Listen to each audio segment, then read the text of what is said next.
नवगढ़ थाना पुलिस ने युवक का अपहरण करने वाले 9 लोगों को गिरफ्तार कर लिया है और युवक को सुरक्षित छुड़ा लिया है।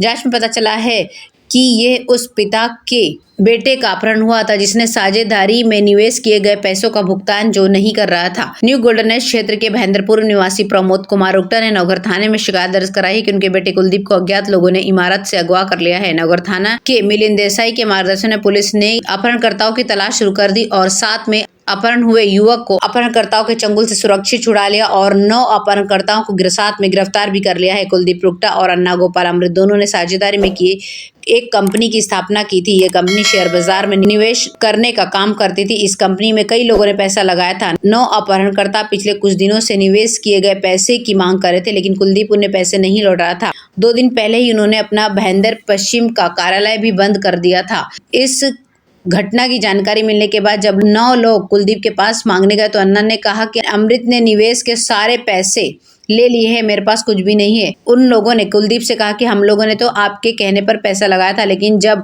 भुगतान की बात आई तो अब आप कतरा रहे हैं पैसा देने से। तब उन लोगों ने बुधवार को कुलदीप का अपहरण कर लिया। कुलदीप के पिता ने नवगढ़ थाने में अपहरण का मामला दर्ज कराया। अपराध की जांच और युवक का अपहरण करने वाले 9 लोगों को गिरफ्तार कर लिया है। इस अपराध के आगे की जांच योगेश काले कर रहे हैं।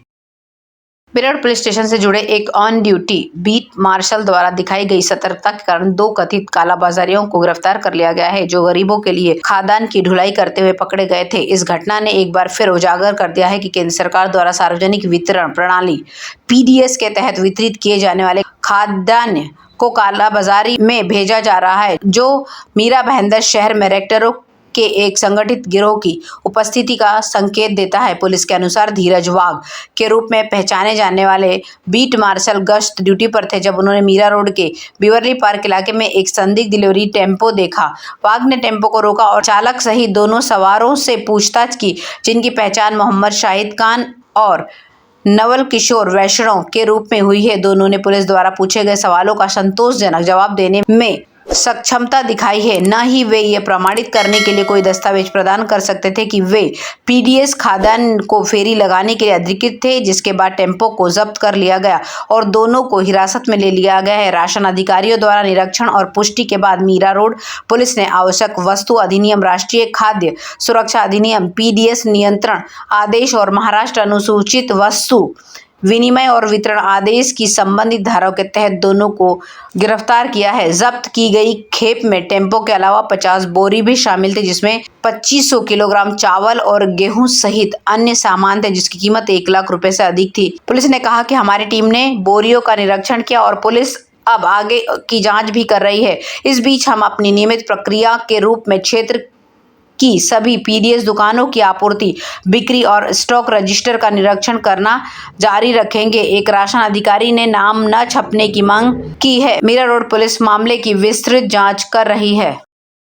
2 दिन पहले खबरें ये आ रही थी कि मीरा भाईंदर में शिवसेना के 18 नगर सेवकों ने मुख्यमंत्री एकनाथ शिंदे को समर्थन दिया है, लेकिन जो सच खबर थी वो ये है कि मीरा भाईंदर शिवसेना के 8 नगर सेवकों ने मुख्यमंत्री एकनाथ शिंदे गुट को अपना समर्थन दिया है। हालांकि इसमें आधे नगर सेवक अभी भी उद्धव ठाकरे समर्पित शिवसेना में ही है। इस हिसाब से देखें तो मीरा भाईंदर शहर में मामला काफी पेचीदा होता दिख रहा है। जिन नगर सेवकों ने एकनाथ शिंदे गुट को अपना समर्थन दिया है उनमें पूर्व विधायक गिलबर्ट मेंडोसा की पुत्री कैटरीन परेरा शामिल नहीं है। हालांकि एकनाथ शिंदे के मुख्यमंत्री बनने के बाद परेरा ने एकनाथ शिंदे को बधाई के बैनर लगाए थे। शहर में पूर्व विधायक गिलबर्ट मेंडोसा का आज भी जनाधार कायम है।